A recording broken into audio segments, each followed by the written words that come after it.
There you go.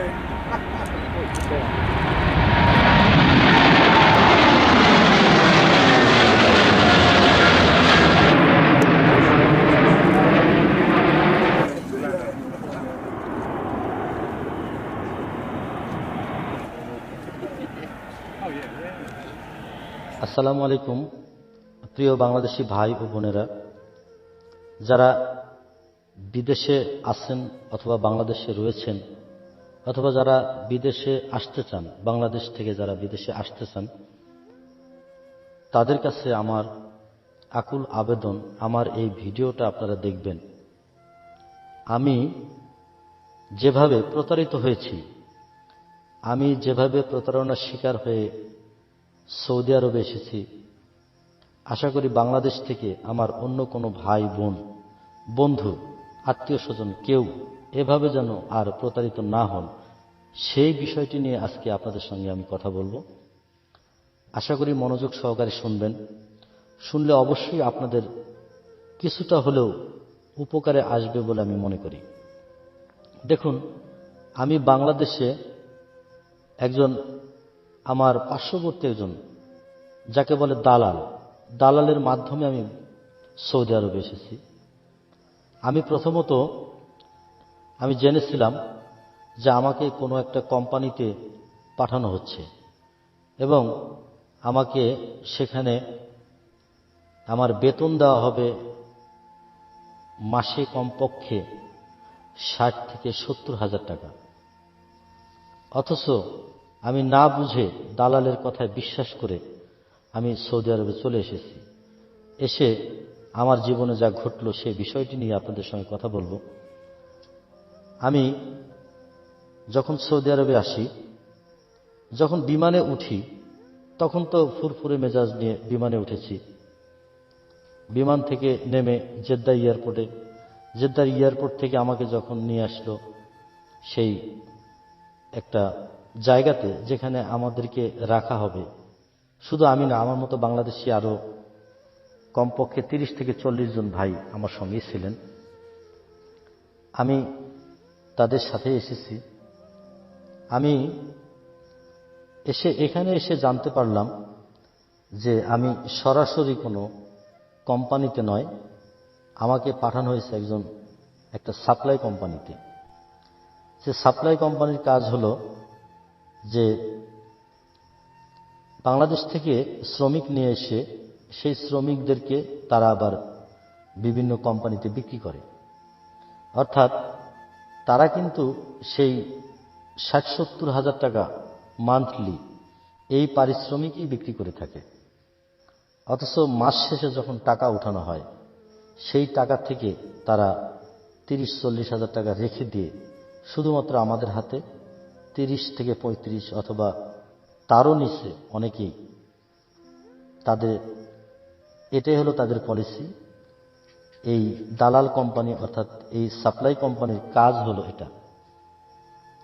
তো আমাকে প্রথমত বাংলাদেশে বলা হয়েছিল যে আপনাকে সৌদি আরবে আবাসিক হোটেলে চাকরি দেওয়া হবে।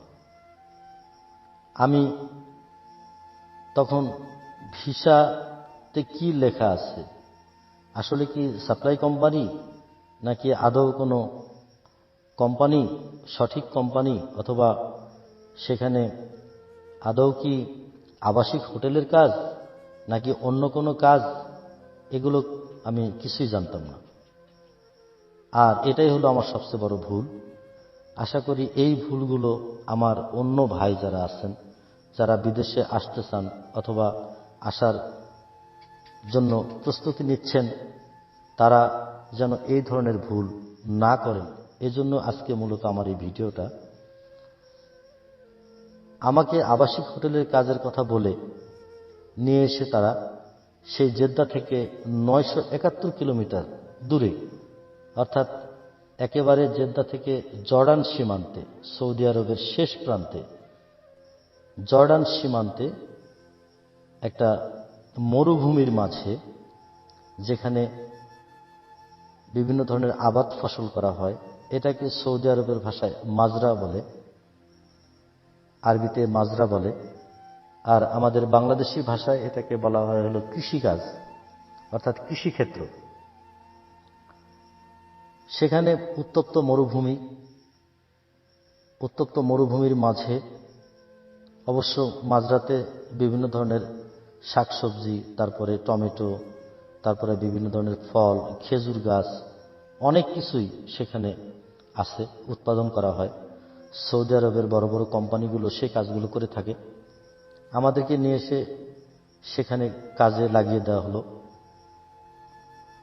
আসলে বাংলাদেশে আমরা পরিশ্রম করি না, আমরা কৃষিকাজ করি না। আমরা যদি যে পরিশ্রমটা আমরা সৌদি আরবে এসে করতেছি, এখন বর্তমানে করে যাচ্ছি, এই কাজটা যদি আমরা বাংলাদেশে করতাম, অর্থাৎ সকাল 8টা থেকে রাত্রি 8টা, 9টা, 10টা পর্যন্ত আমাদেরকে এই কাজগুলো করতে হচ্ছে এই সৌদি আরবে এসে।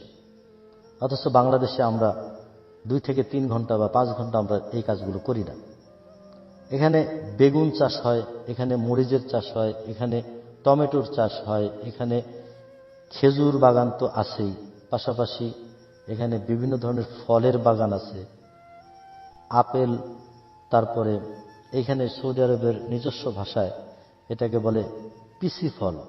এই ফলটা অবশ্য আমি কখনো দেখিনি, আমার ভিডিওতে আপনারা দেখবেন, আমি আপনাদেরকে দেখানোর চেষ্টা করব। এটাও ঠিক আপেলের মতোই, কিন্তু একটু টকটক জাতীয়। তবে যাই হোক, কথা হলো যে সৌদি আরবে এসেছি বাংলাদেশি টাকায় কমপক্ষে 4 লক্ষ টাকা খরচ করে। আজকে আপনি বা আমি যে কেউ 4 লক্ষ টাকা যদি বাংলাদেশে কোনো কাজে ইনভেস্ট করে যদি আমরা একটা খামার অথবা যে কোনো ধরনের একটা উৎপাদনমুখী একটা প্রতিষ্ঠানে আমরা কাজে লাগাতে পারতাম, তাহলে মাসে 30,000 টাকা কেন, কমপক্ষে 3 লক্ষ টাকা করেও আর্ন করা সম্ভব ছিল। আমরা অনেকেই এই জিনিসটা আমরা ভুলে যাই। দেখুন সৌদি আরবের মরুভূমির কি অবস্থা। এখানে যদি আমরা আসি বা আপনারা কেউ আসেন, তাহলে যে পরিশ্রমটা, যে অসহ্য গরম, তারপরে খাবারের যে মান, খাবার খেতে গেলে কত কষ্ট, এই বিষয়গুলো মাথায় রেখে আমরা সৌদি আরব অথবা অন্য কোনো কান্ট্রিতে যখনই যাব, তখন অবশ্যই ভালো করে আমরা ভিসা চেক করে, ভিসাটাকে ভালোভাবে চেক করে, কিসের উপরে ভিসা দেওয়া হচ্ছে, কোন কাজের উপর ভিসা নেওয়া হচ্ছে, এই শ্রমিকগুলো কোন কাজের উপর পাঠানো হচ্ছে, এই আদ্যপান্ত সবকিছু জেনে যদি আমরা যে কোনো দেশে যাই, তাহলে অবশ্যই আমাদের ঠকার বা আমাদের প্রতারিত হবার কোনো সম্ভাবনা নেই। আর একটাই অনুরোধ, দালালের মাধ্যমে অবশ্যই কেউ বিদেশে আসবেন না। সরাসরি এজেন্সিতে যোগাযোগ করবেন এবং ভিসা যখন হাতে পাবেন সেটাকে অবশ্যই কম্পিউটারাইজড করে সেটাকে অবশ্যই আপনারা ভালো করে চেক করে নেবেন, তারপরে বিদেশে আসবেন। কখনোই দালালের মাধ্যমে বিদেশে আসবেন না। আপনি চিন্তা করুন, আমি 4 লক্ষ টাকা ইনভেস্ট করে আজকে সৌদি আরবে এসেছি, আমি মাত্র মাস গেলে পাবো কত, 30,000 টাকা। আমার এই 30,000 টাকা করে যদি আমি আমার খরচ বাদে আমি 4 লক্ষ টাকা যদি উঠাইতে যাই, তাহলে আমাকে কমপক্ষে 1.5 বছর আমাকে পরিশ্রম করতে হবে, তাহলে আমার নিজের টাকা নিজে আমি উঠাতে পারবো। তারপরে সাপ্লাই কোম্পানির আরেকটা বিষয় হলো, সাপ্লাই কোম্পানি আপনাকে কতদিন রাখবে ওই কাজে, এটার কোনো নিশ্চয়তা নেই। সে আপনাকে 6 মাসও রাখতে পারে, আবার 1 বছরও রাখতে পারে, আবার 2 বছর পরে আপনাকে দেশে ফেরত পাঠাতে পারে। তো সেই বিষয়গুলো চিন্তা ভাবনা করে আমার মতো আপনারা যেন কেউ প্রতারিত না হন, আমার মতো যেন এইভাবে ভুল আপনারা কেউ না করেন, এই জন্যই আজকে শুধুমাত্র আমার এই ভিডিওটা আপলোড দেওয়া। আশা করি আমার এই ভিডিওর মাধ্যমে আপনারা অবশ্যই কিছুটা হলো উপকৃত হবেন। বিশেষ করে যারা নতুন প্রবাসে আসার চিন্তা ভাবনা করছেন, বিদেশে আসার চিন্তা ভাবনা করছেন, তারা অবশ্যই কন্ট্রাক্ট সাইন করার আগে সকল কিছু জেনে নেবেন। কন্ট্রাক্ট সাইন করার আগে সকল কিছু জেনে নেবেন। আপনাকে কি কাজে পাঠানো হচ্ছে, আপনাকে কোন কাজে পাঠানো হচ্ছে, আপনার বেতন কত হবে বাংলাদেশ থেকে নির্ধারণ করে আসবেন। আপনাকে সাপ্লাই কোম্পানিতে পাঠানো হচ্ছে নাকি আপনাকে কোনো সরাসরি কোনো কোম্পানিতে পাঠানো হচ্ছে, এই জিনিসগুলো অবশ্যই আপনারা জাস্টিফাই করে তারপরে বিদেশে আসবেন। তবে বিদেশে আসলে মাঝরাতে অনেক কষ্ট, মরুভূমিতে অনেক কষ্ট, আবার বিভিন্ন জায়গাতে বিদেশ কখনোই খুবই আরামদায়ক জায়গা এটা বলা যাবে না। আর বিদেশে এসে আমরা যারাই আসি প্রবাসীরা কেউ অফিসার পদে কিন্তু চাকরি করি না, আমরা প্রত্যেকে লেবার পোস্টে চাকরি করি। আমাদেরকে এই কথাটি মাথায় রেখেই কিন্তু আমাদেরকে বিদেশে আসতে হবে। আমরা বিদেশে আসি অথচ আমাদের বাংলাদেশে যারা আমাদের আত্মীয় স্বজন রয়েছে, পরিবার পরিজন, সবাই কিন্তু অধীর আগ্রহে অপেক্ষা করে আমার ছেলে সন্তান ভাই বোন বা যে কেউ বিদেশ তারা রয়েছেন, তারা মাস গেলে টাকা পাঠাবেন, আমরা স্বাচ্ছন্দ্যে আমরা দেশে চলব। আসলে এই স্বাচ্ছন্দ্যে চলতে গেলে আমাদের পরিশ্রম, আমাদের যে ঘাম ঝরানো পরিশ্রম, এইটা যে কতটুকু মর্মান্তিক, এইটা যদি আমার বাংলাদেশি আমাদের আত্মীয় স্বজন বা পরিবার পরিজন সমস্ত কিছু আদ্যপান্ত যদি জানতে পারত, তাহলে তারা আমাদের টাকার প্রতি তারা তাকিয়ে থাকতো না। পাশাপাশি অনেক পরিবার হয়তো আমাদের বাংলাদেশি বা আমাদের বাংলাদেশি ভাই বোন যারা বিদেশে আসতে চায় তাদেরকে বিদেশে আসতে দিত না। যে টাকা পুঁজি বিনিয়োগ করে বিদেশে আসা হয় সেই টাকা দিয়ে যদি বাংলাদেশে উৎপাদনমুখী কোনো কাজে লাগানো যায় তাহলে এর চাইতে 3 থেকে 4 গুণ ইনকাম করা সম্ভব। আসলে আমরা প্রপার ওয়েতে ওই কাজটুকু আমরা করতে পারি না। মরুভূমির বুকে হাজারো বাধা বিপত্তি, হাজারো পরিশ্রম, হাজারো কষ্ট, তারপরও আমরা বাংলাদেশে যারা রয়েছি আমরা কিন্তু এর মাঝেই ন্যূনতম কিছুটা হলো সুখ খুঁজে পাই যখন আমরা শুনতে পাই আমাদের বাংলাদেশে আমাদের আত্মীয় স্বজন, আমাদের পরিবার পরিজন তারা কিছুটা হলো সুখ স্বাচ্ছন্দ্য জীবনযাপন করছে, তখন আমরা কিছুটা হলো আত্মতৃপ্তি পাই। আর সেই আত্মতৃপ্তি আমাদের যদি দিতেই হয় বা আমাদের পরিবার পরিজন যদি আত্মতৃপ্তিতেই থাকবে, তাহলে অবশ্যই আমাদেরকে এদেশে ভালো ইনকাম করতে হবে। সে ভালো ইনকামটাই যদি না করতে পারি তাহলে আমার পরিবার পরিজনকে কি দেব আর আমি নিজেই বা এখানে কি খাবো। তো যাই হোক প্রিয় দর্শক, আপনারা হয়তো অনেকেই বিদেশে আসার চিন্তা ভাবনা করছেন। শুধুমাত্র সৌদি আরবেই নয়, অন্যান্য বিভিন্ন কান্ট্রিতে যাওয়ার জন্য অনেকেই চিন্তা ভাবনা করছেন। আজকে শুধুমাত্র এই ভিডিওটা দেওয়ার একটাই মাত্র লক্ষ্য, আমার অন্য কোনো লক্ষ্য নয়, আমার লক্ষ্য একটাই যে দালাল হতে সাবধান। আপনারা বিদেশে আসবেন খুব ভালো কথা, তবে দালালের মাধ্যমে কেউ আসবেন না। সরাসরি এজেন্সিতে যোগাযোগ করবেন, এজেন্সিতে সরাসরি যোগাযোগ করে ভিসা, কি কাজের উপরে ভিসা আছে, কেমন কাজের উপর ভিসা আছে, কোন কাজের উপর ভিসা আছে, কোন কাজের ভিসার কত রেট, সেই ভিসাতে কত টাকা ইনকাম করা যাবে মান্থলি। এই বাংলাদেশে থেকে 30,000 টাকা ইনকাম করা সেটাও কিন্তু সম্ভব, অথচ 4 লক্ষ 5 লক্ষ টাকা পুঁজি বিনিয়োগ করে বিদেশে এসে আমরা 30 থেকে 35,000 টাকা বেতন নিচ্ছি। এর চাইতে মর্মান্তিক, এর চাইতে দুঃখজনক, এর চাইতে কষ্টজনক আর কি হতে পারে বলেন। সুতরাং বিদেশে আসবেন, অবশ্যই আসবেন, কারণ আমাদের বাংলাদেশে রেমিটেন্সের একটা বিরাট অংশ আমাদের প্রবাসী ভাইয়েরা সেটা বাংলাদেশে পাঠায়। আর যার জন্য আজকে আমাদের প্রিয় বাংলাদেশ আজকে অনেকটাই বলবো কি, আমাদের প্রিয় বাংলাদেশ আজ অনেক উন্নতির পথে, মোটামুটি মধ্যম আয়ের দেশে পরিণত হবার পথে। শুধুমাত্র আমাদের বিদেশি ভাই বোনদের যারা প্রবাসীরা রয়েছে তাদের রেমিটেন্সের টাকার বিনিময়ে এটা সম্ভব হয়েছে। আজকে আপনাদের কাছে আমার আবারও উদাত্ত আহ্বান, আকুল আবেদন, অবশ্যই বিদেশে আসবেন, তবে ভালোভাবে জেনে বুঝে এবং খোঁজ খবর নিয়ে তারপরে আসবেন।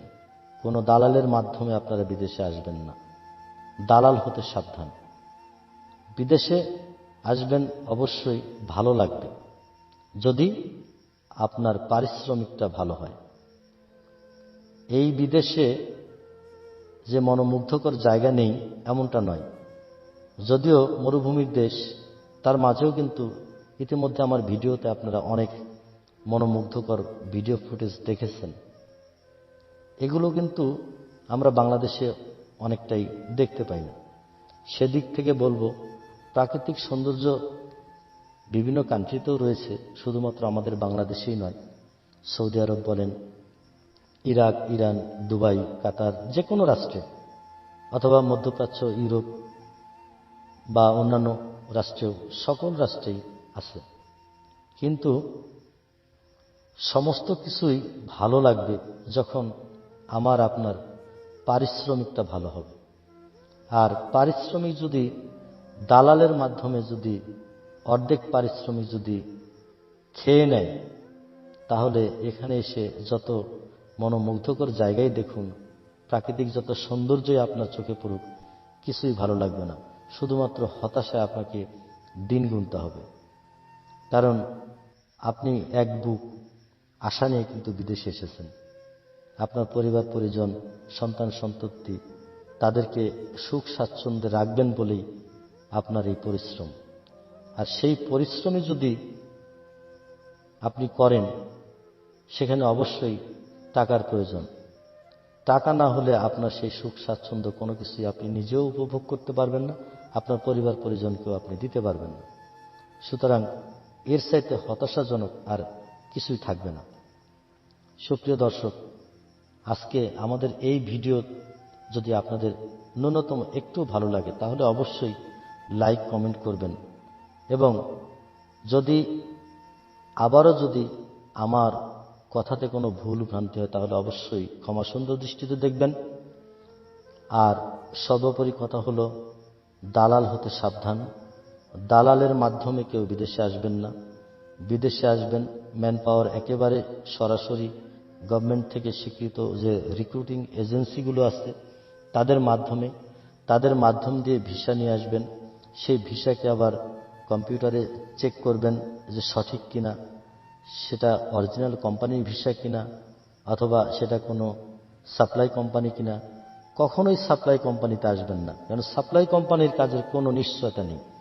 সাপ্লাই কোম্পানি আজকে আপনাকে মাঝরাতে কাজে লাগাচ্ছে, দুদিন পরে আপনাকে নিয়ে হয়তো দেখা যাবে এমন আরেকটা জায়গাতে আপনাকে ফেলছে যেখানে আপনি হয়তো টিকতেই পারছেন না।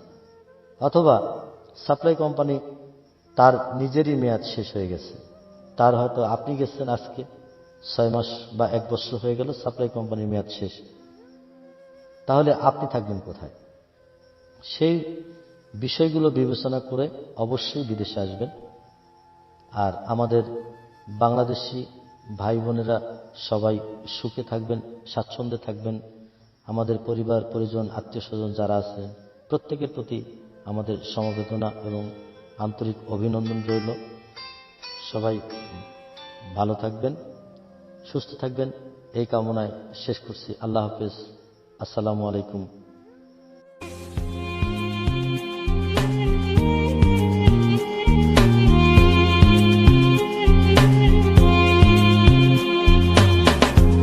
অভিমানে পুইরা গেছে আমারে মন,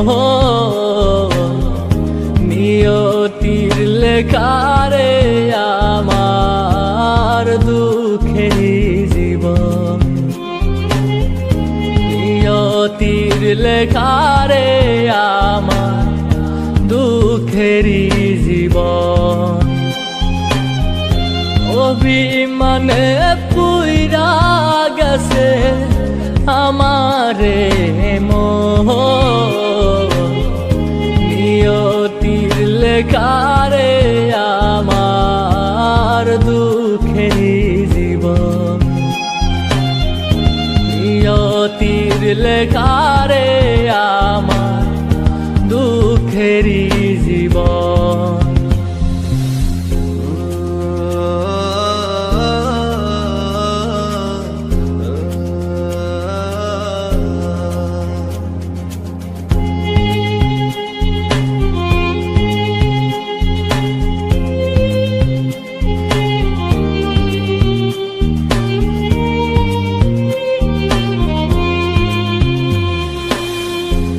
আপন কইরা ধইরা ছিলাম প্রেমের তরি,